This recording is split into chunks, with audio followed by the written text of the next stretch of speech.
Ja się zajmuję internetowym biznesem już od 8 lat dokładnie. Większość czasu, z tego czasu mieszkałem na Krecie, bo tam jest moje jakby zamieszkanie. Zresztą pojutrze już tam wyjeżdżam, więc się cieszę jak nie wiem co, bo to będą jakby moje wakacje. I ogólnie zajmuję się biznesem online, tak mówię, 8 lat. Z różnymi sukcesami, były to wielkie sukcesy, bardzo duże zarobki, ale też oczywiście były wielkie straty, więc tutaj pewnie każdy z nas to przeżył, co nie? Więc jakby tutaj chciałem wam zapowiedzieć dwóch moich gości takich, fajnych gości. Jednego znam bardzo dobrze z poprzedniego mojego biznesu, z którym razem żeśmy współpracowali, a drugiego po prostu to jest jego jakby mentor, jego sponsor w tym biznesie, okej? Czyli powiem wam jeszcze w skrócie, o co tu chodzi, co nie? Dzisiaj chciałem wam zaprezentować fajny biznes, który no, jest za darmo tak naprawdę, więc nie ma żadnego ryzyka prawdopodobnie. Z tego, co ja widzę, już się zapoznałem z tymi całymi biznesami i widzę, że ten biznes może coś zrobić niesamowitą furorę, jeżeli chodzi o rynek polski, ale i na całym świecie, tak? Zobaczycie zresztą, o co chodzi, będziecie mogli zadawać pytania oczywiście. Dzisiaj będziemy mieli pogawędkę, nie będzie prezentacji, bo prezentację dopiero szykuję po polsku, więc jeszcze może uda mi się to zrobić w tym tygodniu, ale są już po angielsku, więc ci, którzy rozumieją angielski, oczywiście zadajcie pytanie na naszej grupie i wtedy wam wyślemy taką prezentację. Ale dzisiaj mam Colina tutaj, ten gościu, który jest ciemnoskóry, to jest Colin, mój serdeczny kolega z poprzedniego biznesu. Colin mieszka w Anglii. Już długo. Colin, how long you are in England? Long time, yes? Yes, I've been in home-based business for 30 years. 30 lat jakby ma swój biznes w Anglii, więc to jest taki gościu, no typowy biznesmen, marketer, więc naprawdę dużo wie o biznesach online, ale głównie teraz specjalizuje się w krypto rynku, nie? You are now in crypto market, yeah? Yes, I've been in the crypto market for the last 5-6 years. Right, so Colin wie dużo rzeczy odnośnie kryptowalut, zresztą mi też dużo rzeczy podpowiada, wymieniamy się informacjami, więc to jest naprawdę super gość, super kolega taki, co nie? Jeżeli chodzi o Phila osobiście nie znam. Phil, I don't know you so much. Can you introduce yourself in few words so I can, explain this to people? Yes, of course. Yeah. So I'm a development director for a £2 billion construction company. So okay. my background is in construction. Phil jest jakby dyrektorem w biznesie odnośnie konstrukcji jakiejś, ale nie będę jakby wchodził w szczegóły, okay? And a very good friend of mine contacted me just over a month, maybe 6 weeks ago, with this opportunity. Jego dobry, okay, short message. Jego dobry kolega zawiadomił go o tym biznesie jakieś 6-7 tygodni temu. And I've known the guy for 30 years, and he sent me a Zoom link to a Zoom meeting. I understood that a lot of us have missed out on the opportunities with the internet, Amazon, okay. Google, yeah. Okay. Więc on dostał wiadomość od swojego przyjaciela, którego zna już ponad 30 lat, więc jemu dobrze ufa i po prostu na Zoom się umówili i po prostu przemówili ten temat. Okazał się, że jest bardzo fajny, interesujący, więc on od razu jakby bez dwóch zdań się dołączył do tego biznesu. And to be brutally frank, I had not the first idea about cryptocurrency, unlike Colin, but I did understand that it's a growing trend and perfectly above board, which, 10 years ago it wasn't. Więc on jakby nie ma aż takiej może wiedzy jak Colin, jeżeli chodzi o kryptowalutach, ale wie, co to za trend, więc jakby zna rynek, że jest wzrostowy, więc to chyba wystarczy, żeby móc, jakby się dołączyć do biznesu, który jest wzrostowy, tak? Okay, fantastic. So, I got involved just a short while before Colin with iHub. Okay. Więc on się dołączył przed Colinem, trochę wcześniej jak Colin, więc trochę wie więcej, jeżeli chodzi o techniczne rzeczy też, więc tu będziemy mogli mu zadać kilka pytań. And in truth, the way the business is developing, Colin has already overtaken me with the size of his business compared to the rest of my business. Just purely because he's pretty much focused on it. I don't mind. Yes. Więc tutaj przyzna się, że Colin, przez to, że jakby Colin zna się na rzeczy i jest jakby marketerem, to przegonił go troszeczkę z biznesem tym, którym jesteśmy wszyscy razem, co nie? Więc mówi, ale cieszy się z tego, bo wiesz, jakby wszystko jest w jednym domu, nie? So the gentleman that I did show this to, who Colin indirectly has come across, I worked with him in a network marketing organization 30 years ago, so I understood how this can build, but I didn't really want to get involved in moving products. And when I saw this, I thought, wow.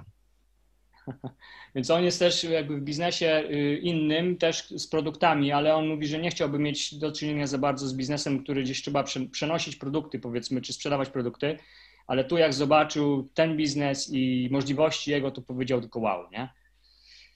Okay. So this is where we are today. And obviously iHub Global have really only been going just over a year, even in America.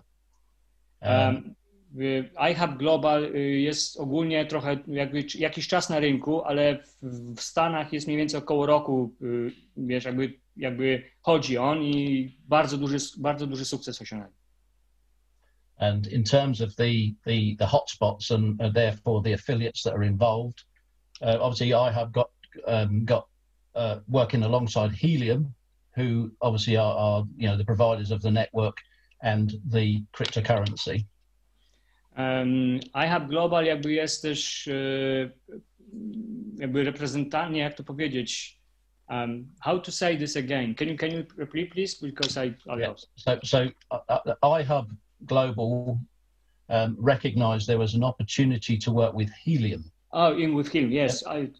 Więc tak, iHub Global jakby rozpoznało sytuację, jaka jest na rynku i dołączyli się jakby do Helium, do tego całego networku Helium.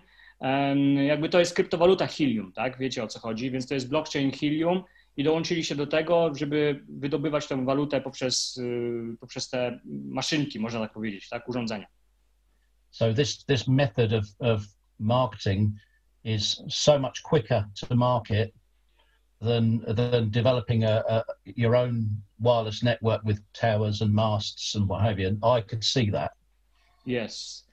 Więc oni rozpoznali rynek, że rodzaj marketingu, który prowadzili tutaj, jest dużo szybszy, niż jakby mieli własne maszty budować, jakby mieli własne jakieś duże urządzenia tworzyć, co nie? Więc jakby tutaj używają już jakby sieć, która jest dostępna, tak? Tylko po prostu wprowadzają własny produkt na ten rynek. And to be frank, I because I didn't understand the cryptocurrency at the time, what I did understand was a bit about the Internet of Things, and because I'm from the construction industry, a lot of our kit that we use on sites uses wireless technology to speak to itself, and I could see that growing, and that's what excited me at first. And then I found out we get paid for having one of these in their houses. On mówi, że on się nie zna za bardzo, tak jak wspomniał w początku, na kryptowalutach, ale zna się troszeczkę na ogólnie internecie, bo jakby jest z branży konstrukcyjnej, więc widzi, co się dzieje. Widzi, że jak dzieci teraz używają, jak ludzie używają internetu, widzi, jak ludzie używają różnych przedmiotów do tego stworzonych, tak? Czy na przykład różnych, jakby, jak to mówią, różnych rzeczy, tak? Bo to jest things, to jest tak jakby rzeczy, co nie? Więc różnych rzeczy do tego, żeby się komunikować nie tylko, więc widzi, jaki tu jest trend wzrostowy i widzi w tym ogromny potencjał, tak? A na tym polega właśnie jakby cały ten biznes. And so the information that we receive from iHub is how it sort of developed. So again, just over a year ago, there were only 7,000 hotspots on the Helium network. A year ago, yeah? Yeah, can I comment on this? Yeah. Can I comment on this? Just so you know, my background as well, I bought a hotspot last year. Okay. Colin chce powiedzieć kilka słów na ten temat, ponieważ on kupił ten hotspot jakiś rok temu. Cost me $500. Kosztował go $500. Tak jak wspominałem wcześniej, że hotspoty kiedyś kosztowały $500. And it didn't arrive. I nigdy nie przyszedł. Okay. So when I saw this, I knew that it's from a business point of view, it's beautiful because they buy the hotspots in the first place and they give them to us if we live in a good location. Więc słuchajcie, jeżeli on zobaczył właśnie tą możliwość, tak, kiedy hotspoty są za darmo, bo firma tutaj kupuje jakby do przodu te hotspoty i wysyła nam je za darmo, nie? Więc to, jak on to zobaczył, to od razu mu się oczy zaświeciły i powiedział, OK, to jest super propozycja, nie? Yeah. Before, if you look at the mobile industry, especially around the UK, it's all about location. If you had a good location, you had a mobile mast, you got paid a residual from that mast. This is the next generation. Okay. This Helium hotspot is a tiny box that fits in our house. Więc jeżeli znacie, co to znaczy jakby telefoniczne, te całe, jak to się nazywa? You say mobile what? There's a mobile in the mobile phone industry. Yes, yes. Jeżeli znacie a mobile mast. Yes, yes. Years ago, Yeah, if you had a mast in your field, you made a residual income from the phone calls that went on that mast. Yeah. Jeżeli znacie jakby telefonię komórkową, tak, to jakby było to kilka dobrych, albo kilkanaście nawet dobrych lat temu, jeżeli byście uczestniczyli w takich urządzeniach i mieli, wiesz, część zysków z telefonii komórkowej, tak, no to byście teraz naprawdę mieli dobrze, tak, można tak powiedzieć, byście zarabiali dużo pieniędzy, co nie, byście mieli jakby podział zysków, jakby był w telefonii komórkowej. Niestety duże firmy posiadają telefonię komórkową i my tylko ich używamy, tak, ale tutaj iHub jakby jest potentatem w tej dziedzinie, że możesz być częścią tego networku, tak? To jest całkowicie jakby nowa generacja tego networku, jeżeli chodzi o urządzenia mobilne, takie jak telefony, tylko że akurat tu będziemy mieli te boxy takie, które będą u nas w domu i one będą generować nam jakby pieniądze z tego, co nie? Będziemy częścią całego networku, nie? Krzysztof, wiesz, to nie wiem, czy jutro będzie Krzysiek, ale nie wiem. So this box will earn us Helium every day, which is a cryptocurrency, which is also due to rise in value. Okay. So it's way stronger than the old telecoms. Way stronger. Więc tutaj jest prosta zasada. Te urządzenia, które będziemy mieli w domu, będą nam wydobywać tak zwaną walutę Helium się nazywa, tak? HNT, tak? Dobrze mówię? HNT, nie? HNT, yeah.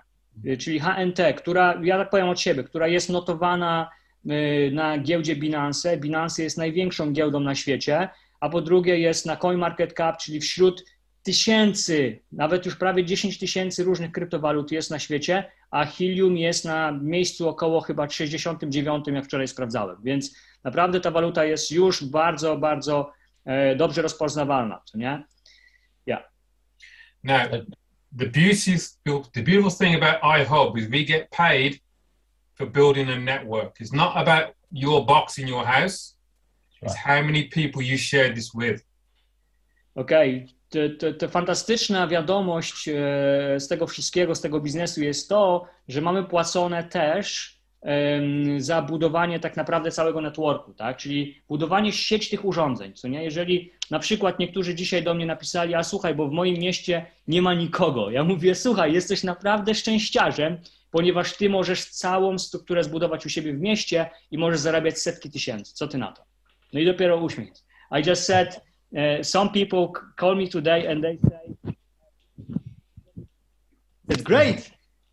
You are just, huge, fantastic position because you can actually grow your market in your city, yeah? And you can be potentially you can earn lots of money, yeah? This is true. Indeed, yeah. And let's not get away from the fact that it's still a business. You still need to work at it. But it's a great way to start a business if the main income earner is free to start. There will be a delivery charge, but to run a business it's minimal. So the other thing to think about is that the hotspots, because as Colin tried to do, he bought a hotspot. So I'm running too fast for you. You probably won't get it all.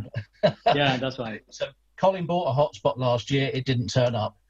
Now, there are people with hotspots, and some of your colleagues here might know of people potentially with a Helium hotspot. They're not part of the iHub thing. So I want to get anything out in the open. those people will not pick up the residual income from everybody's efforts in Yeah, iHub. let me just translate it because I already lost. Słuchajcie, o co tutaj chodzi, tak? Chodzi o to, że wcześniej jak był ten biznes odnośnie kupowania tych hotspotów, tak? Bo wcześniej można było kupić hotspota i on kosztował $500, co nie? Czasami na wolnym rynku można było kupić za 400, ale ogólnie kosztował $500, co nie? I wtedy było tak, że po prostu wszystkie pieniądze, które gdzieś tam zarabiałeś, miałeś dla siebie, ale nie było możliwości budowania networku. Czyli nawet jeżeli byś podzielił się z kimś, z sąsiadem, ze swoim znajomym i tak dalej, to i tak z tego nic nie miałeś, co nie? A teraz firma przeszła jakby na nowy system marketingowy, który polega na tym, że wiesz, ok, będziesz miał za darmo, więc szybciej się będzie sieć rozwijać, a dodatkowo będziesz miał, czy miała za to płacone, że podzielisz się z jakąś osobą na przykład, co nie? Czyli z całego networku, który będziesz mógł stworzyć. Oczywiście to jest dodatkowo, nie musisz tego robić, ale jeżeli traktujesz to jako biznes, to moim zdaniem wypadałoby podzielić się dobrą informacją z ludźmi, tak? Bo jeżeli coś jest dobrego na świecie, no to ja zawsze się dzielę, co nie? Bo jakby nie chcę być jakby samolubem w moim okręgu i po prostu zatrzymać tylko to dla siebie, co nie? Bo to by było trochę no, idiotyczne moim zdaniem. Ale wiesz, tutaj Phil mówi, że po prostu kiedyś było tak, a teraz jakby jest możliwość zarabiania też z całego networku dzięki temu, że mamy podział zysków. Okay, I make this longer. And why are they free? Okay, why are they free? Well, okay, short message will be probably easy, you know? Yeah. So Phil mówi, zastanówcie się, dlaczego to jest za darmo. Yeah, go ahead. Because iHub have taken back control of where they are placed in various locations, so not too many are spread are too close together. Because we don't want 50 in one house, for example. It just doesn't work. Yes. Pierwsze co, to przejmują kontrolę nad tym, bo wcześniej nie było tej kontroli, każdy mógł sobie kupić ile chciał i tak dalej, mógł sobie 20 w domu zrobić, co nie? Teraz przejmują kontrolę nad tym przez specjalne oprogramowanie, że może być tylko na przykład jedno urządzenie w domu, tak? I oddzielone nie bliżej jak 300 metrów. Taka jest mniej więcej zasada. Oczywiście, jeżeli będziesz miał mniej niż 300 metrów, to będzie podział zysków między urządzeniami, ale jest to możliwe, co nie? Więc, ale jest to na dzień dzisiejszy za darmo, dlatego że zaczyna być kontrola nad tym, ile tych urządzeń jest w okręgu, co nie? Yeah? Can we answer a question that's just been put in? It's perfect for what we're talking about right now. Someone's asking if we own the hotspot. So the answer is no, we don't. We host it. They own it, we host it, but we earn from it. That's right. Okej, więc tak, pierwsze było pytanie, czy my, tutaj nawet na grupie jest, czy to urządzenie jest za darmo i czy my tak naprawdę jest nasze, czy my wynajmujemy to, tak? Ani to Colin odpowiada, ze względu na to, że my tylko jakby host jest. My jesteśmy hostami tego. My to używamy i dzięki temu zarabiamy, okej? So just going back to iHub themselves and how this has expanded, there's now 100,000 hotspots, not all of them iHub, but there are 100,000 hotspots, and we're going to need millions, tens of millions to cover the globe. Okej, na dzień dzisiejszy jest około 100 000 hotspotów. Oczywiście nie należą wszystkie do iHuba, ale jest dużo ich, ale my chcemy tak naprawdę około 20 milionów na całym świecie, więc jeszcze mamy dużo do zrobienia, co nie? The question is, another question is, what in the moment when we want to stop using it? We must send it back? I would say yes. Yes, it's a $500 box. So Yes. I would say yes. But why would you stop using it if it's making you money 24 hours a day, 7 days a week? Yeah.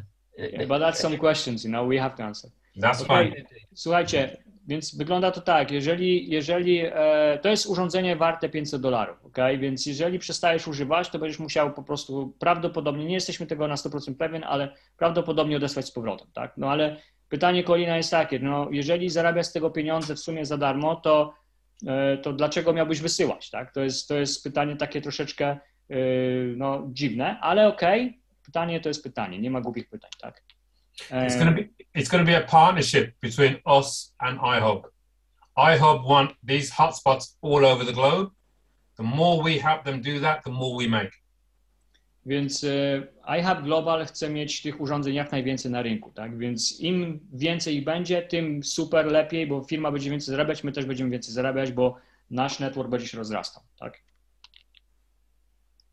How much is for shipping? Lots of people asking me the question. Yeah. So it's $49. They're saying at the moment for the shipping. So whatever that translates into the various currencies around the world. But at the moment it's for free. No, so the hubs are free, but there is a shipping cost of $49. We didn't have any information about shipping cost in when we registered. Right, didn't know. Yeah. No, at the moment. To be fair, when I joined, there was no knowledge of that either. It's, you know, I think they've recognised that there has to be some skin in the game, and to start a business for $49 is peanuts, isn't it? Really? So. Więc na razie, na dzień dzisiejszy, jakby ci, którzy zamawiają do Europy, jeśli nie wiadomo, jaki będzie koszt wysyłki, wiesz, oni wstępnie powiedzieli, że wszędzie jest za darmo, ale u nas jakby może się pojawić, przez to, że to idzie ze Stanów, uwaga, to może się pojawić tak zwany, jak to się nazywa? Custom cost, czyli kurde, wyleciało mi to z głowy. Jak to się nazywa? Cło, tak? Ze względu na to pytanie, jak celnicy to będą zatwierdzać, tak? Bo może przecież przez to, że to jest urządzenie jakiejś wartości, to może pojawić się jakby opłata celna i tego nie wiemy. Dopiero się dowiemy, jak będzie przychodzić, tak? Także tak to wstępnie wygląda. Ja mam pytanie, Krystian, bo czasami tak, że jak się wysyła, to można coś nazwać jako sample, jako próbka, no nie? I wtedy cło jest zupełnie tam na załóżmy, no nie wiem, 1% albo nawet 0. Pytanie, czy tutaj tak można? No zobaczymy, jak to nam zatytułują i jak to będą przesyłać, nie? Wiesz, ja sam nie wiem, bo sam zamówiłem i czekam, nie? Więc jakby wszyscy my, którzy są dzisiaj na tej grupie, tak naprawdę czekamy na to urządzenie, co nie? Ci, którzy już dostali, to oni dostali zazwyczaj gdzieś w krajach bliżej Ameryki, bo tam było pierwszeństwo. W Europie to dostawali ci, którzy wcześniej zamawiali, ale te urządzenia, za które płacili, tak? Okej. How much profit percentage we need to give back to the company? Okay, so Great question. Yeah, good question. Yeah. Right. So if you just host a box, you will make up to 25% of whatever that box produces every single month from your own box. Okay. Now I will translate it. Yeah. Yeah. I need to finish though after. Okay. There's more. Yeah.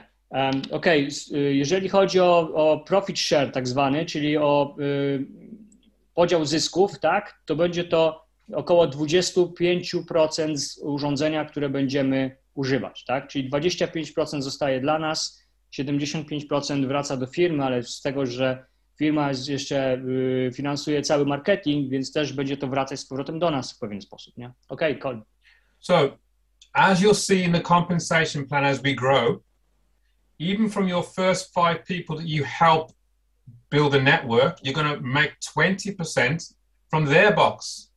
Ale jeżeli będziecie chcieli jakby polecać dalej, tak, i podzielić się z kilkoma osobami, na przykład powyżej 5, jak będziecie mieli osób, to wchodzicie na taki poziom, gdzie 20% będziecie zarabiać z ich tak naprawdę zarobków, co nie? Czyli z ich boxów będziecie zarabiać kolejne 20%.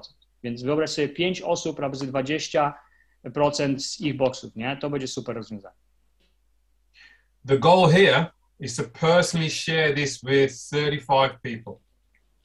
Więc jakby naszym celem jest ogólnie podzielenie się z 35 osobami w okolicy. Znaczy w okolicy, na całym świecie, ale mówię tak z bliskimi znajomymi. Zaraz powiemy dlaczego. This will mean you will be earning up to 35% on a hotspot anywhere in the globe that's in your team. Więc jeżeli podzielisz się z 35 osobami, to będziesz miał możliwość zarabiania nawet do 35% z wszystkich tych osób z całego świata na przykład, nie? The average hotspot will produce between 50 to 100 HNT per month. Więc mniej więcej, oczywiście nie ma tu żadnej gwarancji, każdy hotspot średnio produkuje od 50 do 100 helium, czyli tej waluty HNT miesięcznie, tak? So just do the numbers. Więc 100 HNT times $13 times yeah. 20% on average. Więc to jest też, liczby nie kłamią, więc jakby tutaj można w prosty sposób to wyliczyć, czyli na przykład, jeżeli mówimy, nie wiem, 100 HNT razy $13 po obecnej cenie, powiedzmy, i z tego mieć 20%, to wiecie, możecie sobie łatwo to policzyć, jakie tu są możliwości. So that's it. Yeah. That's it. It gets better, but it starts to get you get paid in the depth as it goes down, 5% matching bonuses. So as you develop a bigger organization, and Colin's going to hit it before me, drat, then you get paid deeper into the business, but everything effectively is rise up front line, which is so much better and not like multi-level. Więc słuchajcie, tu jest jeszcze możliwość zarabiania w głąb, co znaczy, że jeżeli będziecie mieli kilkanaście osób, to wtedy wchodzicie na tak zwany poziom, gdzie będziecie mogli mieć z tego 5% z całej organizacji w dół, tak? Więc to jest tak zwany matching bonus, czyli organizacja, która zarabia ileś tam tych HNT, to z tego będziesz miał 5%. Słuchajcie, ja znając się na marketingu już, bo jestem w tym świecie 8 lat, powiem wam, że to jest naprawdę ciekawe, co nie? We mustn't forget that there'll be some people that can't build a big business. They haven't got the time, or they don't know the people. It doesn't matter. Okay, they can have they can build their own little business locally, and they can make 500 to 1,000 sterling or dollars on a monthly basis just with that little team. The reality will be that they don't know who their friends know, and it will just grow anyway, organically.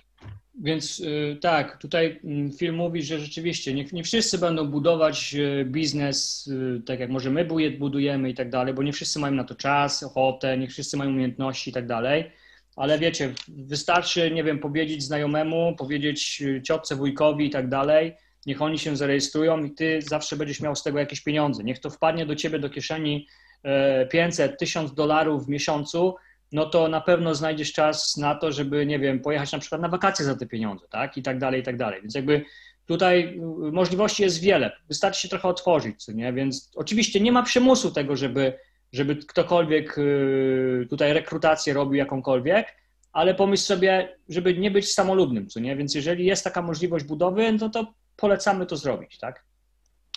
Bo to są wasze pieniądze tak naprawdę, wasze pieniądze. Okay, I will go through the questions, okay, because there are so many now. Okay, jeżeli we're in the location where is small hotspots, okay, the people will make money. Yes. You can go, everything is very transparent.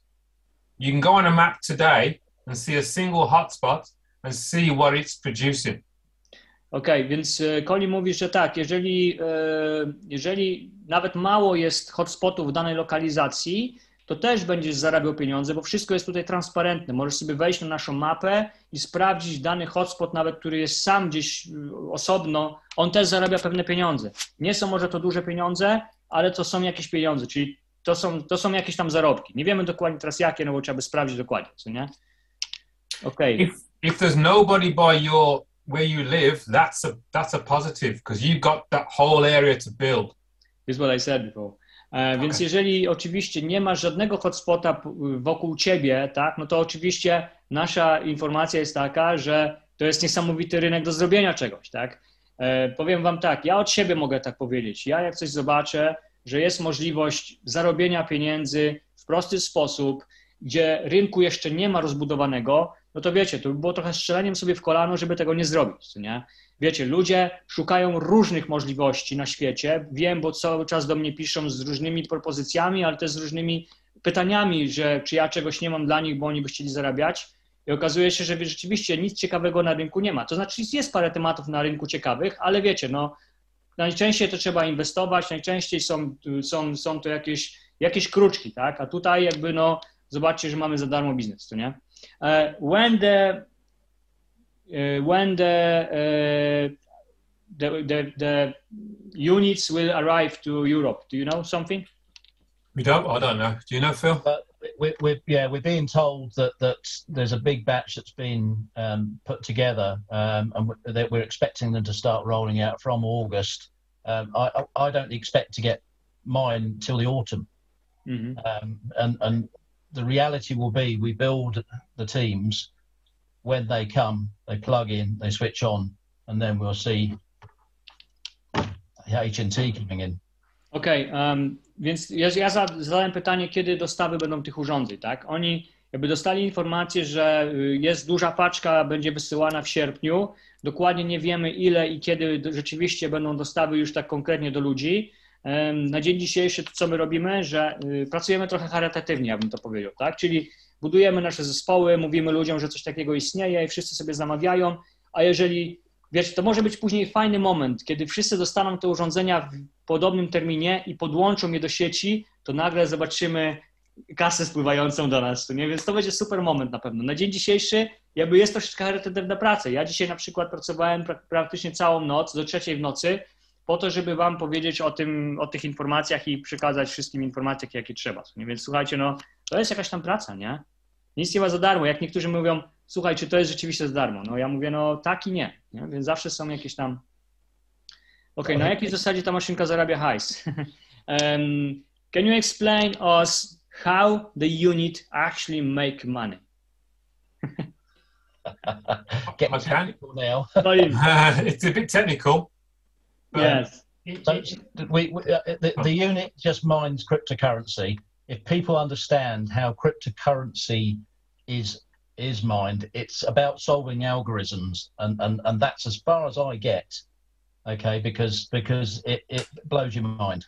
I don't know what Colin, you may be able to give a bit more of an insight into that. Yeah. The way I explain this is the hotspot works on radio waves. It will collect data from lorries, from things that are around you within a mile, 2 mile radius, whatever it might be. That data goes through the box onto the internet, and it goes to whoever it is that wants that data. They pay for that data in HNT. Okay, I will translate this. Więc tak, pytanie było, na jakiej zasadzie ta maszynka zarabia hajs. Hajs, jakie to słowo fajne. Kasę, tak? Słuchajcie, jest to urządzenie, które przesyła dane, ok? Żyjemy w świecie, gdzie urządzenia wysyłają pomiędzy sobą pewne dane, tak? Wszystkie urządzenia elektroniczne praktycznie mają pewne procesory, są podłączone do pewnych sieci, tak? I one wysyłają pewne dane. Firmy, które jakby posiadają te urządzenia, tak? Które na przykład, nie wiem, ostatnio widziałem, dużo hulajnóg się pojawiło w całym na rynku, w różnych miastach i tak dalej, tak? Hulajnogi, które wysyłają pewne informacje do sieci i tak dalej. Więc na przykład smartwatche, na przykład, nie wiem, żarówki nawet ostatnio są inteligentne, tak? Różnego rodzaju, wiecie, urządzenia elektroniczne, które wysyłają dane, wysyłają je przez pewne jakby hotspoty do firm, które skupują te dane i później albo skupują dane, albo płacą za te dane, ok? Więc przez to, że oni płacą w walucie Helium, ok? Więc my w ten sposób zarabiamy pieniądze przez to, że inni potrzebują tych danych, nie? Które są transferowane przez nasze hotspoty. Im gęściej tych hotspotów jest jakby w obrębie naszym, tym one się łączą między sobą i tworzą tak zwaną sieć hotspotów, dzięki nim zostaje wysyłane jak większa ilość danych, tak? I tak dalej, i tak dalej. Ci, którzy są jakby na tym rynku dłuższy czas, to wiedzą, jak działa mining, wiedzą, jak działa wydobywanie kryptowalut, a ci, którzy nie wiedzą, są to specjalne algorytmy do tego i specjalne jakby urządzenia do tego, żeby wydobywać kryptowalutę z sieci, można tak powiedzieć, nie? Wiesz, są takie techniczne rzeczy, których ciężko jest wytłumaczyć dla osób, które może są na dzień dzisiejszy jakby nowi w tym temacie, ale to tak mniej więcej działa. Okay. I try to my best. That's brilliant. From a technical point of view, these hotspots need to witness each other, so they recognize each other, and they then go onto the blockchain, the crypto blockchain, and once they've witnessed it, that's validated the hotspot, and it will mine a token or half token or 10 tokens. It depends.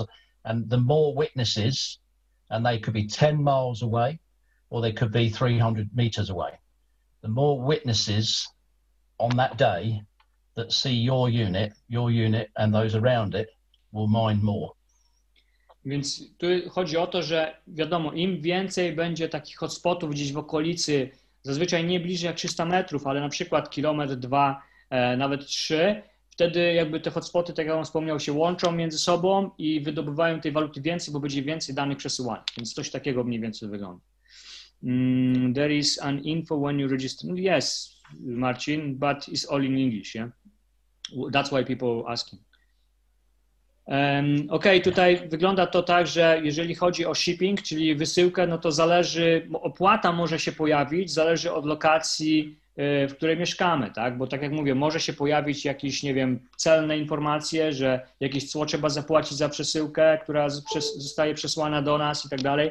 Słuchajcie, bądźcie na to gotowi, tak? Nie wiemy, ile tego będzie, bo jakby to dopiero będzie wysyłane do Europy w tej kwestii, ale mogą się pojawić, więc ja i tak, wiesz, jakby podchodzę do tego biznesowo, więc ja wiem, że koszt biznesu zawsze się pojawia.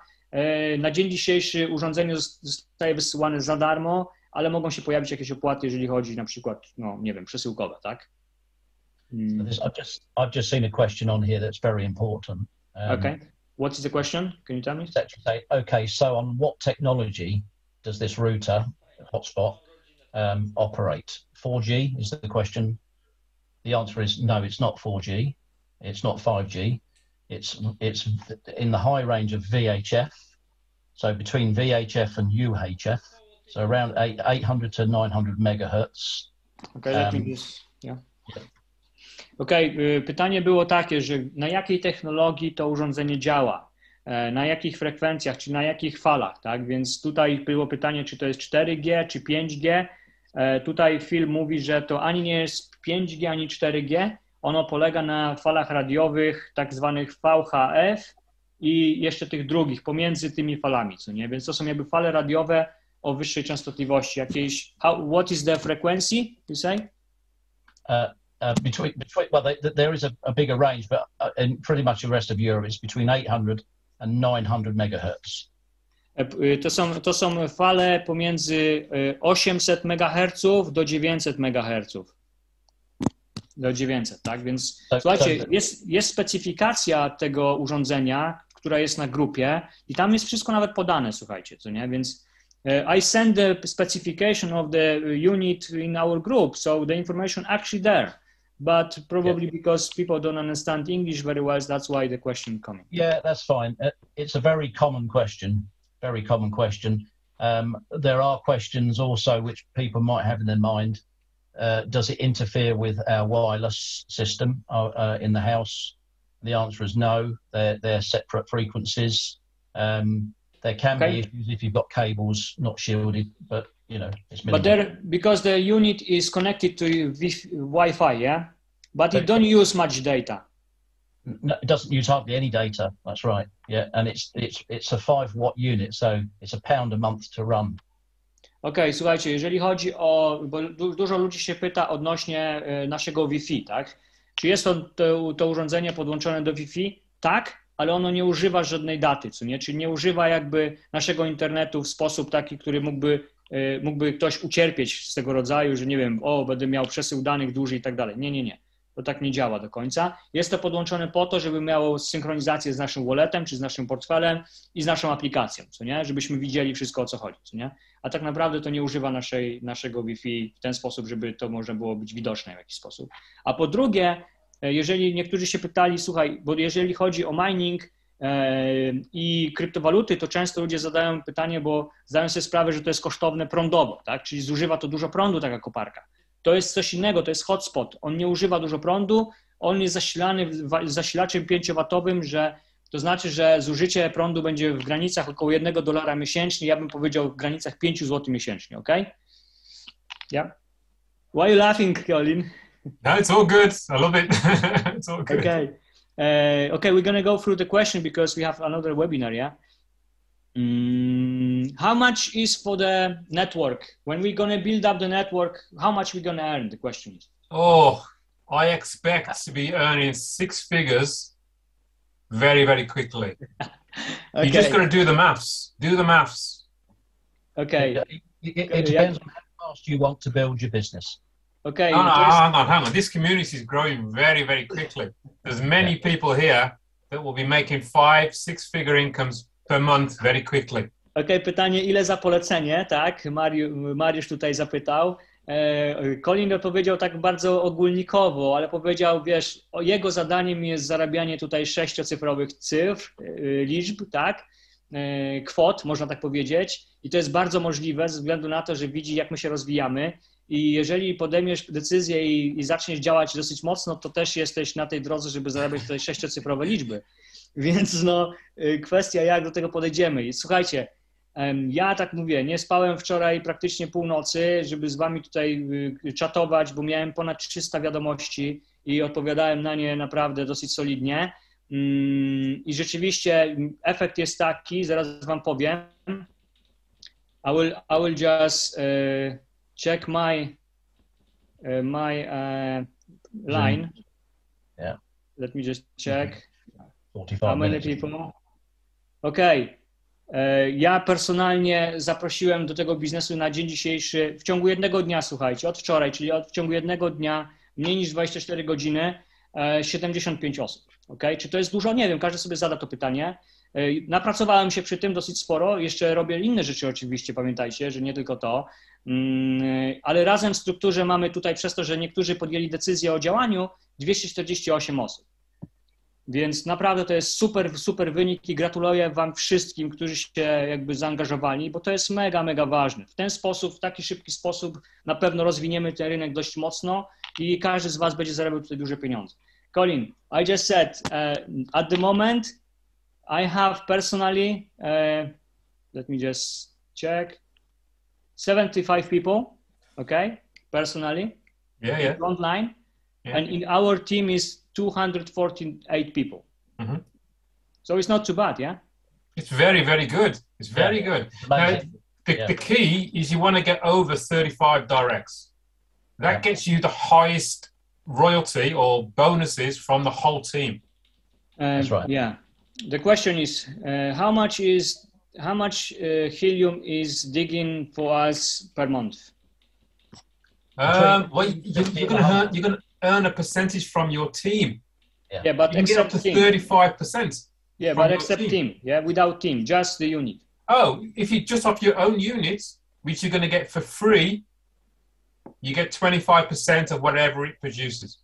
Okay. Up to 25%. The average machine is mining on a monthly basis 50 to 100 tokens. Więc średnio, słuchajcie, pytanie było, ile taka koparka, w cudzysłowie koparka, ile takie urządzenie kopie nam tego Helium, tak? Mniej więcej jest to zanotowane, że średnio od 50 do 100 coinów, tak? Ale to nie jest gwarantowane, słuchajcie, bo niektóre miejsca tam kopie 2-5 coinów i tak dalej, więc nie bierzcie tego pod uwagę. Pamiętajcie jedno, skupcie się tylko na tym, że macie to za darmo tak naprawdę, tak? Cokolwiek by to nie przyszło, czy to będzie $5, $100, czy $1000, ja jestem za to wdzięczny, okay? I just said, doesn't matter how much we're gonna earn. If it's $5, $10, $50, or $100, or even $1,000, we have to be grateful for this because it's for free. Yeah? Yeah. And it's going to grow as well. Yes. Don't forget, you earn HNT. HNT also goes up in value. Yeah, Yes. exactly. Więc słuchajcie, po drugie, to co Colin wspomniał i to jest mega, mega ważne, że wy zarabiacie w kryptowalucie HNT, czyli Helium.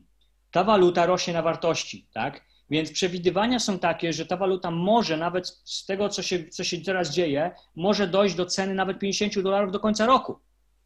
Okay? Nie ma gwarancji, to jest tylko przewidywanie, słuchajcie, ale może takie coś się pojawić, ze względu na to, że najwyższa cena była $25 w takim kryzysowym momencie, a teraz rynek nabiera entuzjazmu kryptowalut, bo Bitcoin rośnie, więc automatycznie Helium też rośnie, a po drugie coraz większy network jest Helium tego, więc jakby zapotrzebowanie też jest coraz większe, więc słuchajcie, będzie ta waluta rosła, więc ja osobiście nie będę sprzedawał swoich Helium, będę trzymał je na taką lepszą przyszłość, mówimy o takiej, kiedy będzie Helium kosztował typu $100, nawet $1000, słuchajcie. Więc to, że zarobisz jeden Helium, to teraz możesz powiedzieć, ja pierniczę, to zarobki $15, tak? Ale jeżeli, wiesz, Helium pójdzie do $100, tak? No to już będziesz inaczej patrzył na te zarobki, co nie? Grubo, tak, rzeczywiście jest grubo. What if nobody use my hotspot? Do I make money? What was the question?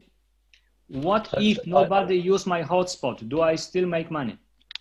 So I saw that if somebody comes in and they don't turn their hotspot on, they won't make money out of it. So and why would you not turn it on if you're going to make money? No, the question probably was if nobody going to use the system, the hotspot, the connections or something like that, the data. The Internet of Things, right? Yeah. Okay, yeah. So if you've developed an organization and a business, somewhere in your organization at some point there'll be something using a data stream at some point somewhere in the country, in France, Germany, Poland, Australia, that you've sponsored into the business somewhere down the line, and you will make an override on that data that was transmitted at that time. Small bits, but millions of them going on at the same time. Does that make sense? Więc, in other words, you don't actually need a hotspot to start earning HNT. That's right. That's what it's saying. You can have a team of people all over the world that have hotspots making you HNT every month. Yeah, so, więc tutaj chodzi o to, że tak naprawdę nie musisz posiadać hotspota, tak? Nie musisz posiadać, jeżeli się zarejestrujesz, nie musisz kupować, no nie musisz wynajmować czy zamawiać hotspota, ale też możesz zarabiać pieniądze, ze względu na to, że możesz zbudować zespół hotspotów do tego, żeby zarabiać ekstra pieniądze z całej grupy i tak dalej. No więc jakby tutaj jest kilka rozwiązań, słuchajcie, nie? Na ilu nogach buduje się biznes? On how many legs we build the business? Any as you like. Okay, so it's unilevel, yeah? Yep. Słuchajcie, tutaj... It's not, yeah, it's almost linear level, but we do earn down the whole team.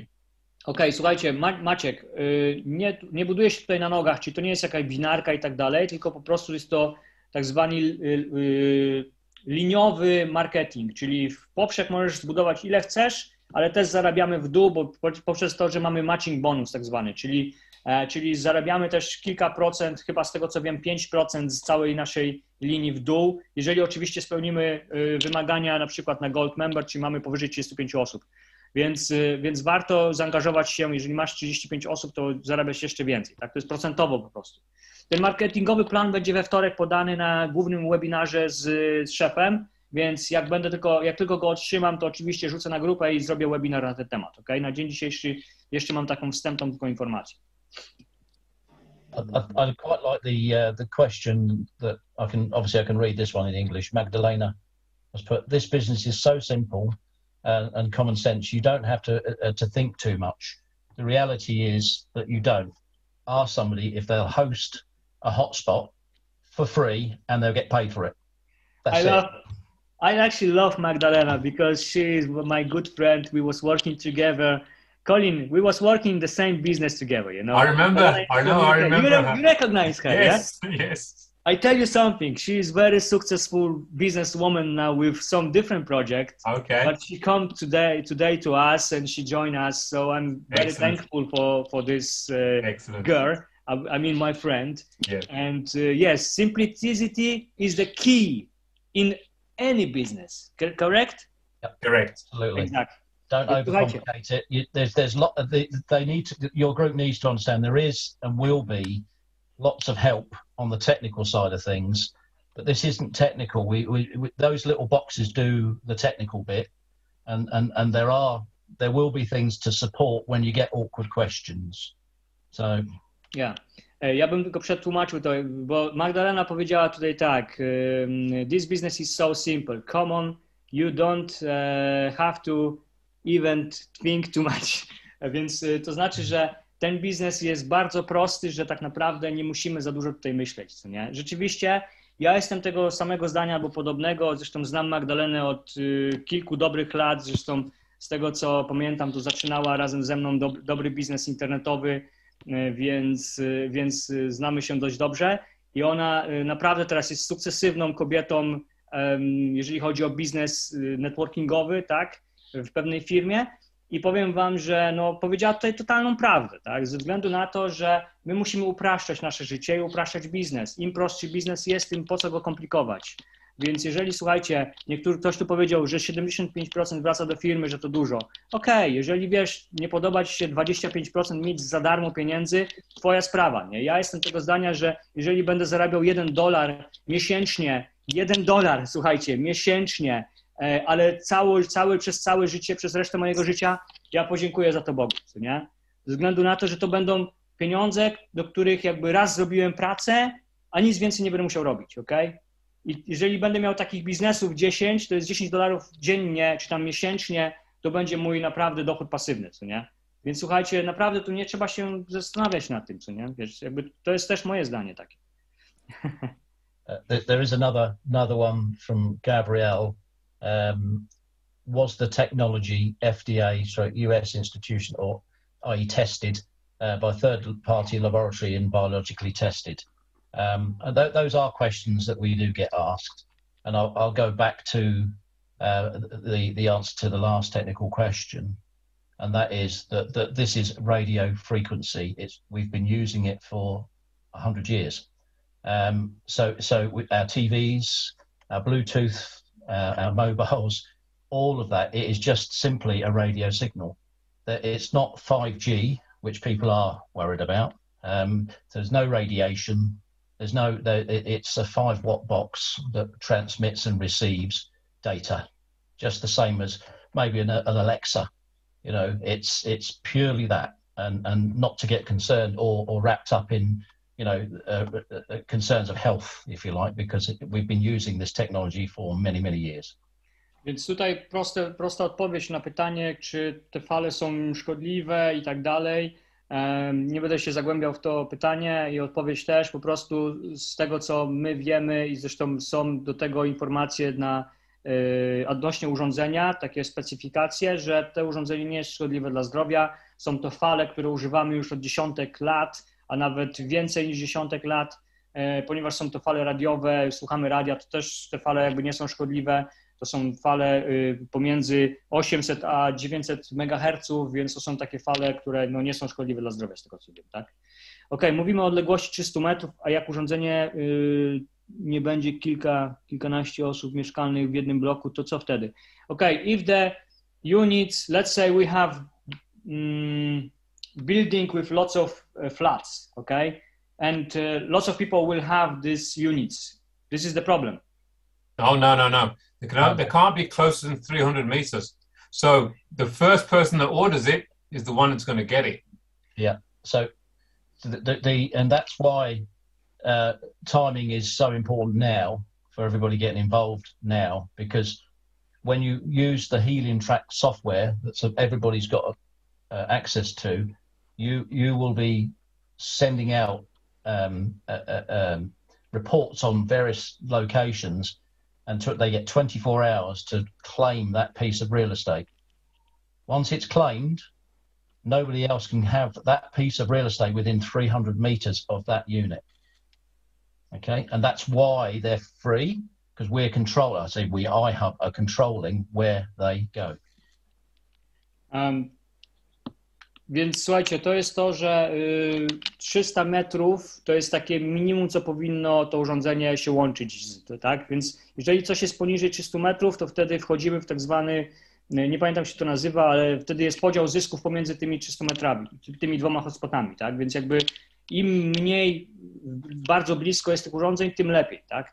Ale wszystko powyżej 300 metrów jest super ze względu na to, że wtedy łączą się one między sobą i po prostu generują tą całą, wiesz, jakby sieć tych hotspotów, tak?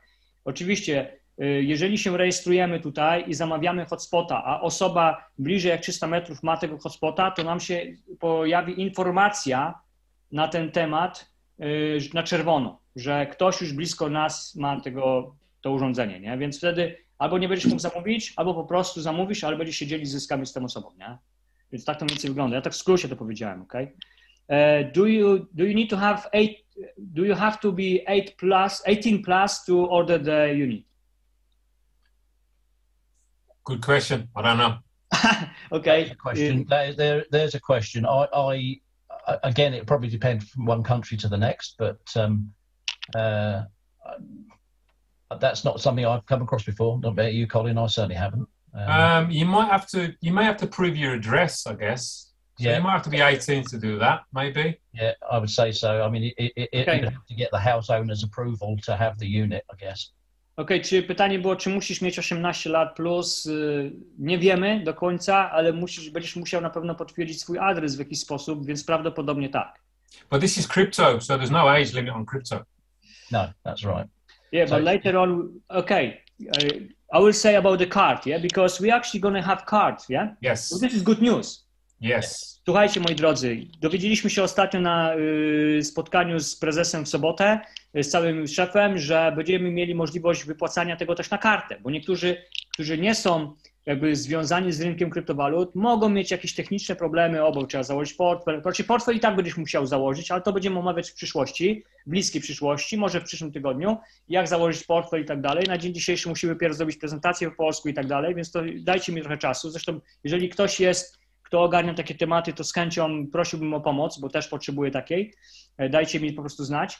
Ale słuchajcie, będzie możliwość wypłacania tego na kartę, bo będziemy mieli specjalny portfel do tego, żeby przesyłać na kartę Vizę. Vizę będziemy mogli sobie zamówić fizyczną kartę Visa do domu i na tę kartę będziemy mogli przesyłać swoje Helium monety i z tych monet będziemy mogli wypłacać z bankomatu, nie wiem, płacić w sklepie i cokolwiek. No wiecie, jak macie kartę Visa, to możecie już robić co chcecie. Możecie sobie samolot zamówić itd., itp., co nie?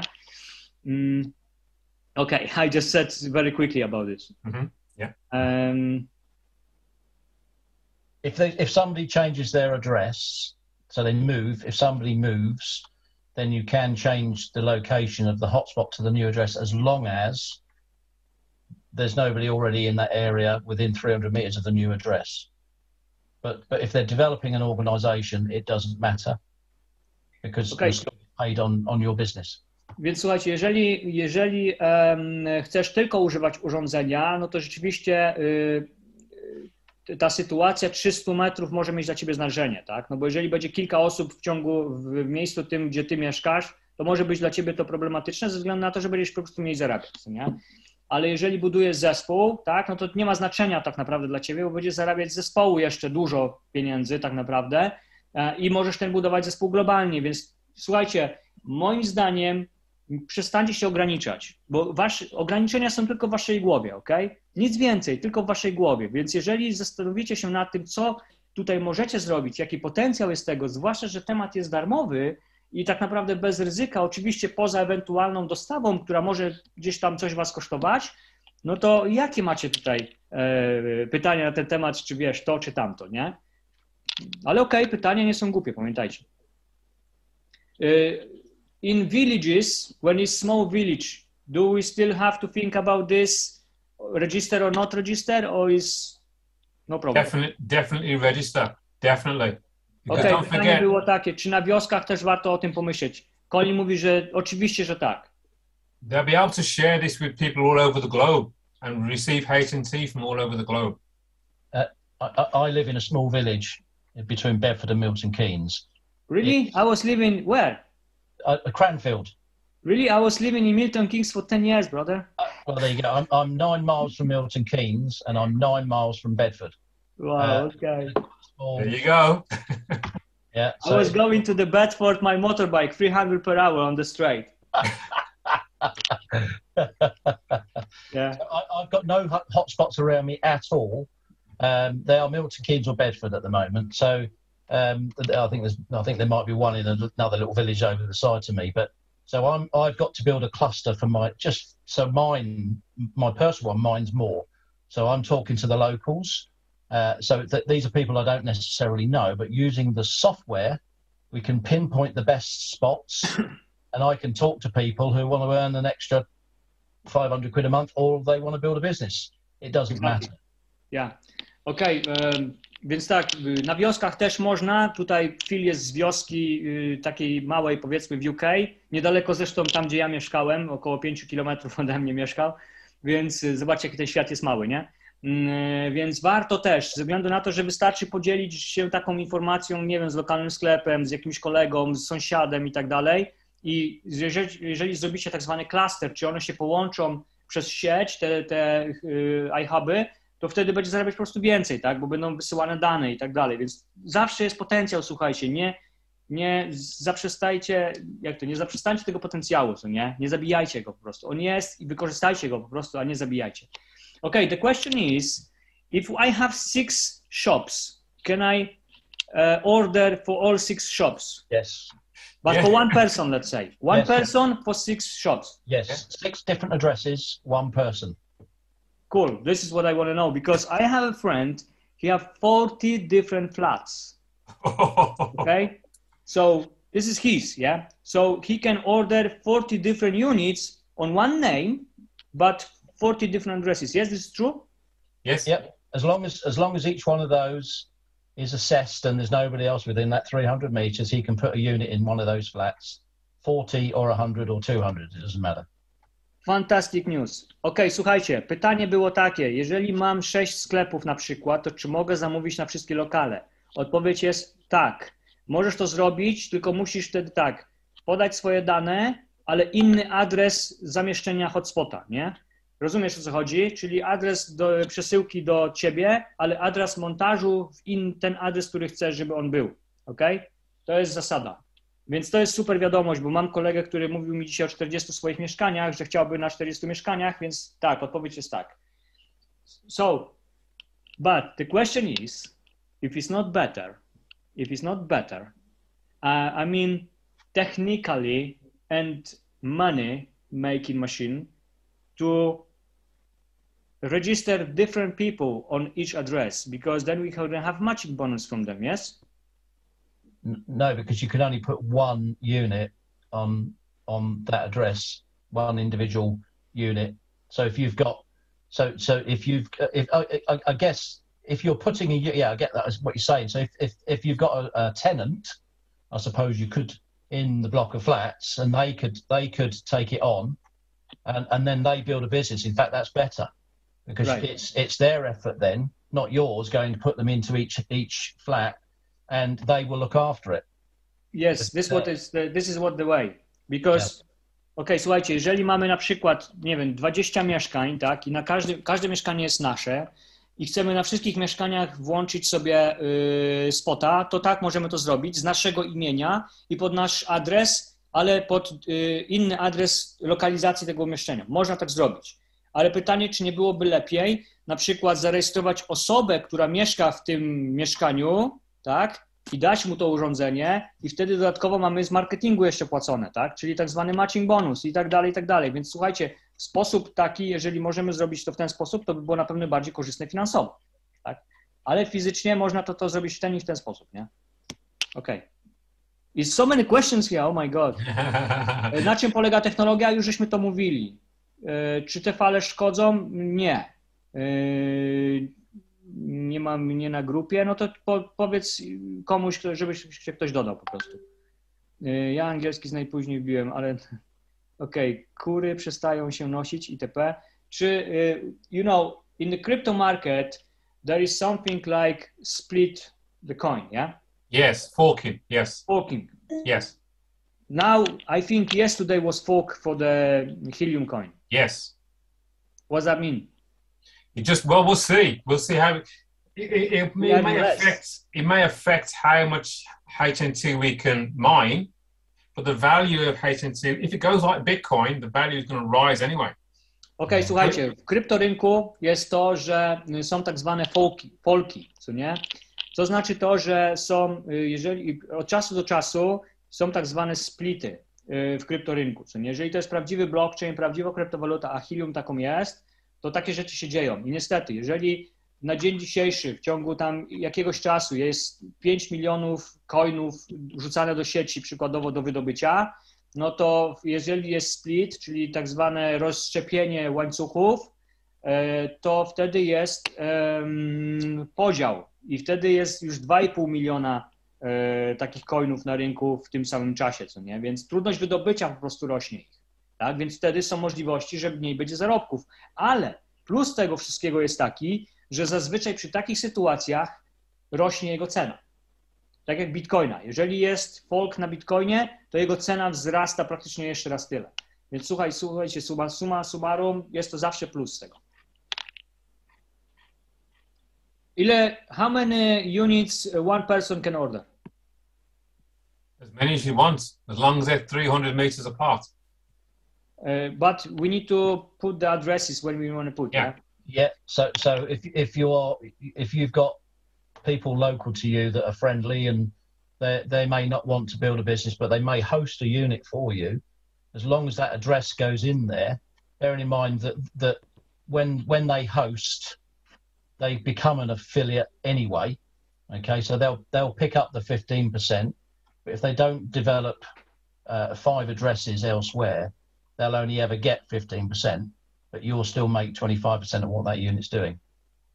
So it almost makes them think, hang on a minute, I've got to at least get 5 other people that might want to be interested in this. And then, of course, it grows. I lost, man. I lost. I lost. You've done really well, Christian. Crikey, there's lots of questions. Yeah, it's too many questions. You know, Just to really finish up, this is about, we got to build a network fast. You want to get your real estate fast before somebody else gets it. That really is what we're doing here. Yeah. Hotspot everywhere, 300 meters apart.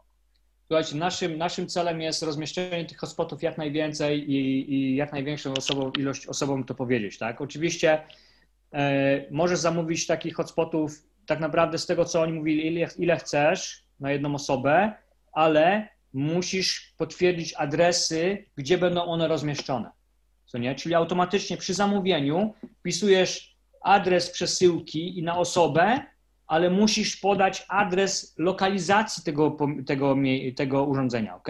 Od razu. Więc jeżeli masz, nie wiem, 20 mieszkań, to możesz to zrobić jednorazowo i możesz to zrobić w ten sposób, co nie? Ale musisz podać, z tego co ja wiem. Nie wiem, jak to fizycznie jeszcze zrobić, bo nie widziałem tej możliwości, ale będzie możliwość, żeby chyba zamawiać tak zwane 6-paki, czyli 6-paki takie do tego, ale musisz podać z góry adresy, gdzie będą one rozmieszczone. I one muszą być potwierdzone, te adresy, ok? Co z zabezpieczeniem wrażliwych danych typu RODO? Okay, what's happened with the very sensitive information, personal information i tak dalej? Do we share this information with this hotspot and something? There are any risks to lose that data? There's no personal information being given. It's all encrypted, and it's just the Internet of Things. There's no personal names, no nothing. Więc tutaj nie ma takich informacji, które my udzielamy, które mogą być skradzione i tak dalej, okay? Czyli tak naprawdę RODO ogólnie jest w Polsce, w Stanach nie ma, więc jakby to nie obowiązuje Stany, ale słuchajcie, z zabezpieczeniem wrażliwych danych to oczywiście ty nie podajesz żadnych danych, prócz swojego imienia i adresu, co nie? Więc jakby jeżeli chodzi o kryptowalutę, no to jest to zdecentralizowany rynek, więc tam jakby nie dzielą się te informacje pomiędzy jakimiś innymi rzeczami, co nie? Czyli wiesz, to takie zasady są na rynku krypto, nie? Okay. What's happened with VAT? Oh my God, It's crypto. To jest kryptorynek, nie ma VAT-u, nie? Więc jeżeli coś masz za darmo, to jak możesz zapłacić z tego VAT? No, common sense, nie? Takie pytanie, co? And you have to pay tax if you exchange it for your currency. Pamiętajcie, tak, tu film mówi, że pamiętajcie, jeżeli zarabiacie pieniądze, nawet kryptowaluty i chcecie w legalny sposób podchodzić do życia, oczywiście proponujemy wam, żeby zapłacić z tego podatek, tak? W Polsce od kryptowalut jest 19%, więc słuchajcie, no bez jaj tutaj, no pytania to później takie będziemy odpowiadać, dobra? To jest odnośnie tematu tego obecnego. Właśnie, jakim VAT-em przy kryptowalutach, okej. I like 6 figures. That's good, Magdalena. I know you like. Tak, nabywasz towar spoza Unii Europejskiej, ale jest za darmo, więc jaki może być VAT, jeżeli coś jest za darmo? Jeżeli nie ma naliczonego VAT-u, bo jest darmowy produkt, więc jak masz zapłacić z tego VAT? W jakich krajach możemy polecać ten temat? Okay, when we can share the information with which country? Everywhere or some restrictions? Everywhere. Share everywhere. Eventually their hubs will get there, but they'll still be able to claim that real estate wherever they are.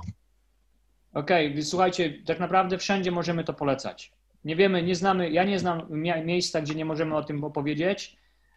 Do you think China is already open for this market? Yes. China's open for, they actually have hubs in China, but they're not iHub units. So that's something you've got to bear in mind. So I think iHub will go there, but there are quite a lot already. The Helium hubs are being utilised quite heavily in China, but it's a massive country, and you know, if you look at London on the Helium track, when you look at it, it looks like it's saturated. Zoom down, and there's only 2 or 3 in each area. So even London, you know, after 6 or 7 months of it, has still got loads of scope. Yeah. Just London. Yeah. Okay. Eva say she registered after 5 minutes and she want to introduce 10 people straight away. This is the way, yeah? This is the way. This is the way how to make the business, yes? Exactly. Okej, Ewa, dziękuję Ci za to, bo powiedziałaś, że zarejestrowałem się po 5 minutach, dzisiaj zamierzam zarejestrować 10 osób. I to jest właśnie podejście biznesowe. Ja, słuchajcie, zrobiłem podobnie. Fakt, że mam teraz 75 osób, nie 10, ale to nie jest ważne. Każdy, wiesz, liczy zamiary na możliwości, więc słuchajcie, to nie jest ważne. Róbcie to, co w waszej mocy, okej? Okej. So Do we have to put our ID or something like this? Our ID. So if you want to cash in on your crypto wallet, then you have to use your passport as proof of ID. Obviously, if we get the Visa card, no. But in normally you have to, if you have to send in fiat, you know, currency, then you have to obviously put your information, yeah? Yeah, that'll come with a card, as you just said. That'll come if you have a card. Yeah. Okej, słuchajcie, pytanie jest takie, czy musisz podawać dowód osobisty dzisiaj weryfikować. Słuchajcie, jeżeli będziesz chciał wymienić na tak zwane walutę fiat, czyli euro, dolar czy polskie złotówki, to oczywiście, że no prawo jest takie, jakie jest, więc będziesz musiał przejść przez KYC tak zwane, czyli Know Your Customer, co nie? Więc tak naprawdę będziesz musiał się zweryfikować jako osoba. Ale w kryptorynku, jeżeli chcesz przesłać z portfela na portfel, nie będziesz musiał tego robić, tak? Więc to są pewne zasady kryptorynku, trzeba jakby spełniać, ale tak, jeżeli chcesz wypłacić pieniądze na tak zwaną kartę i wypłacić to z bankomatu, to przy odpowiedniej chyba tam kwocie już musi się zweryfikować. Okay. In which country we work in? All countries. W jakich krajach pracujemy? We wszystkich. Link do rejestracji. Gabriel, zapytaj się osoby, która Cię tutaj zaprosiła, dobrze? Okej, słuchajcie, jest ważna wiadomość. Dochodzą do mnie informacje, i tu tak trochę technicznie powiem, nie obrażając nikogo oczywiście, ale dochodzą do mnie informacje, że zaczyna się cross-recruiting, co się zdarza bardzo często w takich biznesach, ale słuchajcie, proszę Was, żeby zachować tak zwaną etykę, tak? Ze względu na to, że ludzie do mnie piszą, że albo ktoś ich atakuje gdzieś tam z innych zespołów i tak dalej. Nie ma innego zespołu oprócz mojego w Polsce, ale że ktoś gdzieś tam z dołu atakuje kogoś, żeby się zarejestrować do niego, a nie do mnie i tak dalej, i tak dalej. Nie róbcie takich rzeczy, pamiętajcie, karma zawsze wraca, więc żeby być etycznym, pamiętajcie, każdy z nas może zarobić tyle, ile chce, wystarczy otworzyć się i mieć wyobraźnię, co nie? Ale nie w ten sposób, żeby zabierać komuś ludzi, ok? To jest pierwsza podstawowa zasada, bądź etyczny w biznesie. I said about ethical in the business because some people start cross-recruiting each other and I don't like this and nobody like actually. Więc mówię, traktuj siebie tak, jakbyś chciał, żeby Ciebie traktowali, ok? W każdym biznesie. Dlatego polecam, żeby nie robić takich rzeczy. Gabriel, jeżeli nie jesteś jeszcze zarejestrowany, to po prostu zgłoś się do osoby, która Cię tutaj zaprosiła na ten webinar, czy tam do naszej grupy i ona Cię poprowadzi, dobrze? Tak, żeby było fair. Dobra, witam, mogę prosić o telefon. Jestem właścicielem grupy, gdzie mamy 20 000. Słuchaj, Tomek, po prostu napisz do osoby, która Cię tutaj zaprosiła, ok, jeżeli możesz. A jest to do mnie wiadomość, tak? Wiesz co, dobrze, zadzwonię do Ciebie.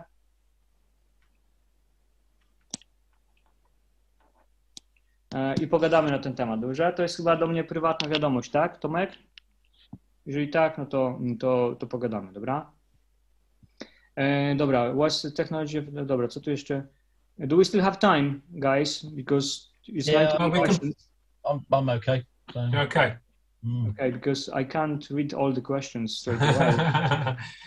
Really, I mean, this is only our first meeting, you know? You're not going to answer every single question now. Hopefully people have a good idea of what's going on here and what we need to do to be successful. That young lady you said earlier, who joined 5 minutes ago, she has 10 people ready to go. That's the way to do it. The goal is to get your 35 in as fast as you can. Then you're going to be making the most from the plan. That's all I look at right now. that's right. I don't even understand the plan completely. It doesn't matter. I know there's a lot of money in this plan. So we want to take advantage because everybody here is seeing this right at the start. So as we grow, this will be massive. So you want to get your piece of this pie. The question is, can we register people from Cuba?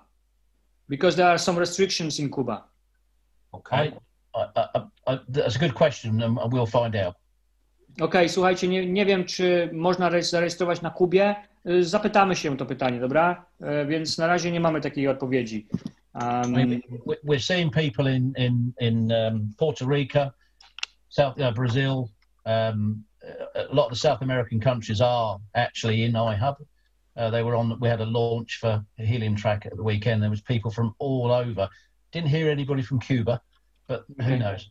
But I'll find out for you. Actually, there will be very good market because I've been in Cuba and I see the poorness. I mean, you know, the people are very poor there and they don't have to eat sometimes and stuff like this.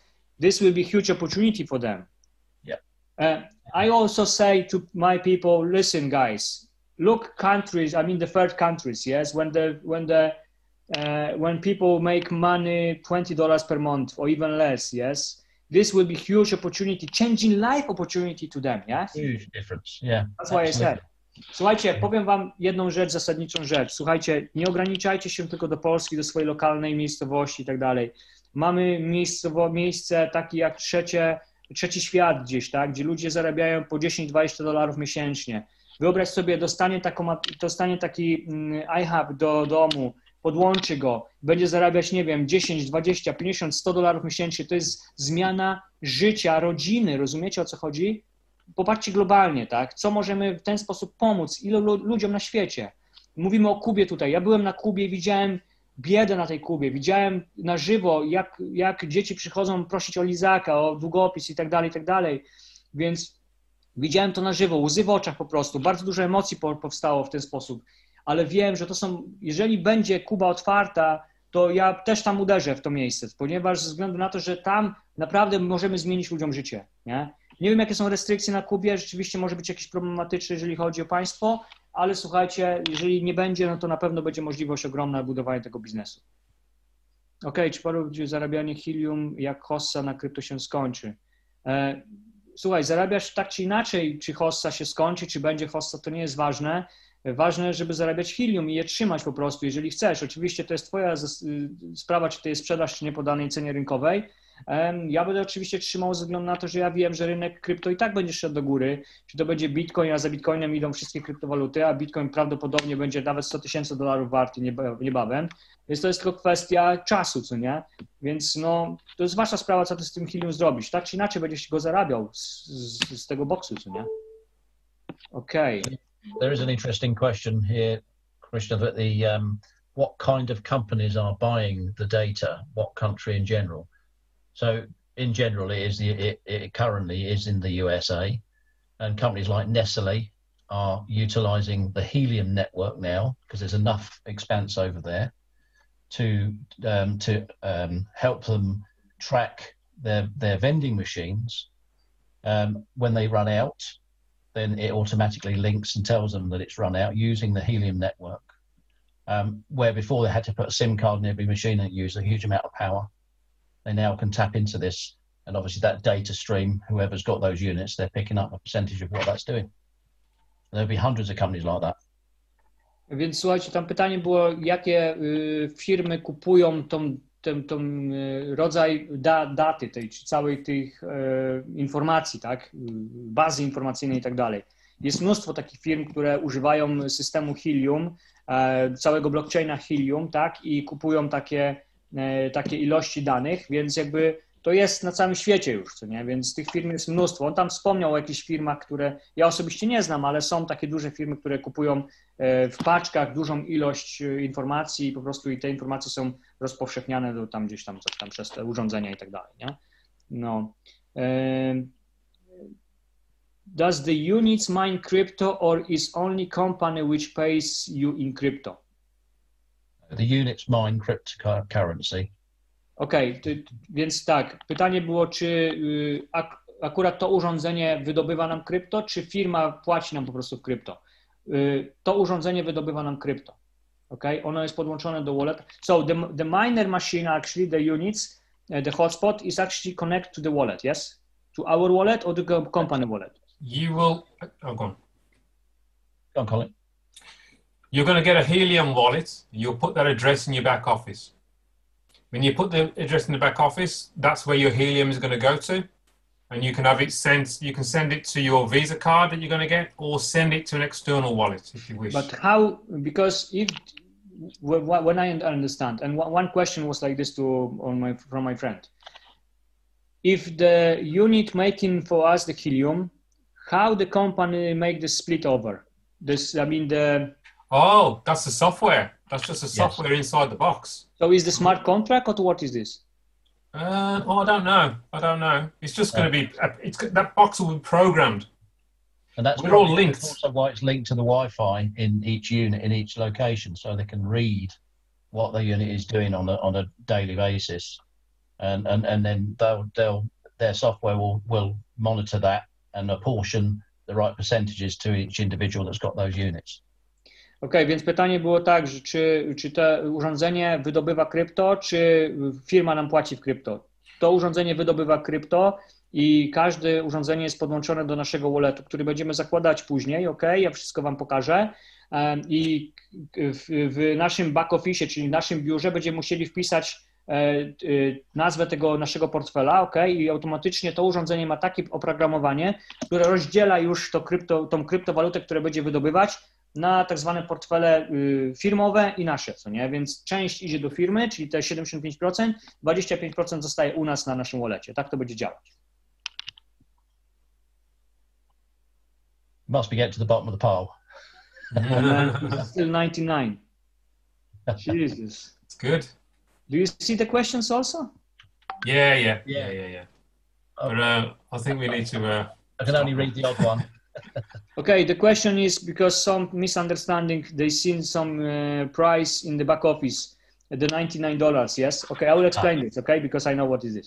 Słuchajcie, jest informacja, że partner sieciowy kosztuje $99. Czy to znaczy, że aby zarabiać z polecenia trzeba będzie zapłacić $99? Nie. Ze względu na to, że to jest dodatkowy pakiet, jakbyś chciał mieć tak zwany pełny marketingowy system do tego, czyli tak zwany indywidualny marketingowy system, co znaczy, że możesz sobie zapłacić za taki system. Oczywiście nie musisz tego robić, ja nie płaciłem, ja używam własnego, więc tak naprawdę nie jest to konieczne. Jeżeli chcesz mieć profesjonalny marketingowy system, tak zwany capture page, stronę przechwytującą i tak dalej, no to możesz zapłacić sobie i firma jakby to ci udostępni, co nie? Ale nie jest to konieczne, żeby zarabiać z poleconych. Nie. To mówię, darmowe jest to. Czy co daje nam Helium Track Pro? Czy jest konieczny? Nie jest konieczny. To jest jakby dodatkowo. Jeżeli chcesz mieć więcej danych, jeżeli chcesz mieć więcej informacji na to, żeby zobaczyć, gdzie hotspot najlepiej zarabia i tak dalej, to możesz sobie wykupić Pro, to jest $50 miesięcznie, dokładnie $49 miesięcznie lub $300 rocznie. Ja osobiście nie mam czegoś takiego i nie wiem, czy będę miał szybko. Może sobie kupię, bo to nie jest drogie, $300, więc może sobie coś takiego kupię. Zobaczcie, jak to będzie działać ogólnie, ale nie musisz tego mieć, żeby zarabiać. Nie. Okej, dobra, co tu jeszcze jest? Kurczę. Too many, oh my goodness. What about if somebody rent the house and don't have, let's say, proof of address? I think that as long as you put the postcode in and the address, that's all they're interested in. Mm-hmm. So if that's where, and why wouldn't you put the address where you are? So that's the reality.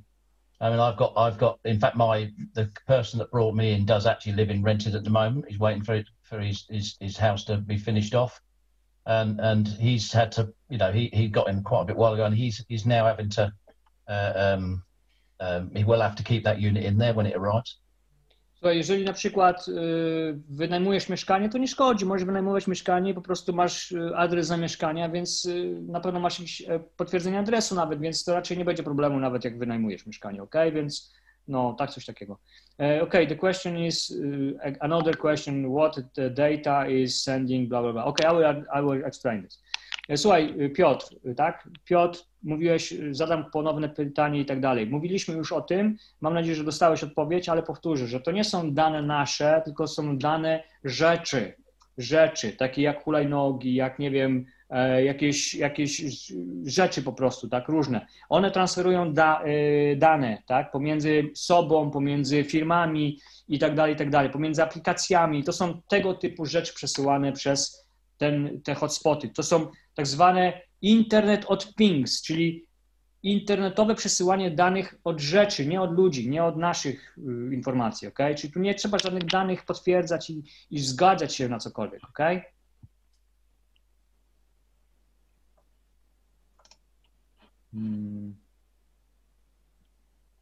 Kurde, nie zdążę wszystkiego przeczytać, słuchajcie.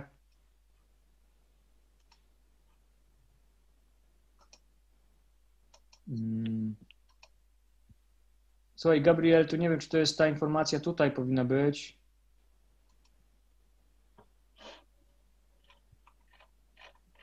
Zarejestrować się można jakiś link. Marcin, po prostu zarejestruj się do osoby, która cię tutaj dzisiaj zaprosiła, ok? Dobra. One kind of company are buying the data. To już było. Słuchajcie, nie wiem, czy słuchacie, co my mówimy, bo tak naprawdę jest dużo informacji, takich pytań, które się powtarzają, a już jesteśmy 1,5 godziny. The units will be connected by cable or Wi-Fi? For the Wi-Fi, you can do both. I've been told. Okay. Więc tak, czy będzie podłączone to do Wi-Fi z Wi-Fi, czy z kablem? Możesz robić dwa, bo tam będzie wejście na kabel i przez Wi-Fi. It would be better to hardwire if you can. Okay. Przemek zapytał się, czy zysk będzie 25 do 75, a nie 5. So, the earnings will be 25% to us, to 72 company, yes? 75. Yeah. But if we're gonna build the business, it will be more, yes? Absolutely more. Till 35, yes? This is correct? Okay. Yes, per box. Per box, yeah. Więc słuchajcie, Przemek się pyta, czy podział zysku jest 25 do 75, a nie 50 do 50. Tak, jest 25 do 75, ale jeżeli budujesz i rozbudowujesz system, czyli tak naprawdę budujesz swoją sieć, to będziesz mógł zarabiać nawet do 35% z boksu każdego, nie? Więc no, chyba warto. You get paid for building a network heavily. To nie jest koparka, słuchajcie, tu jest pytanie od Mariusza, czy to jest koparka do wydobywania krypto naszego hotspot.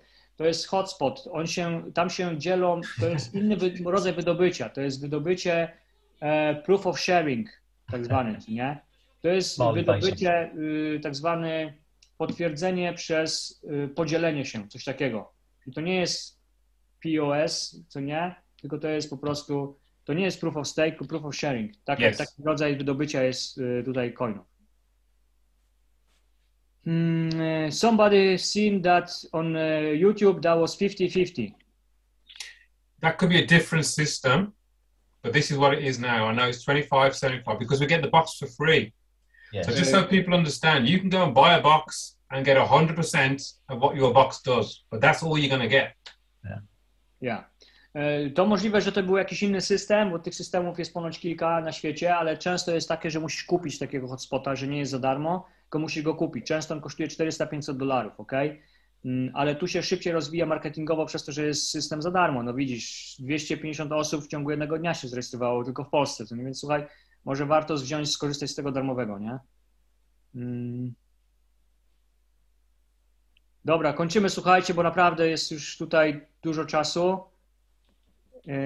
Właśnie, 35%, yes, the easy, Magdalena, thank you for your simplicity, yes?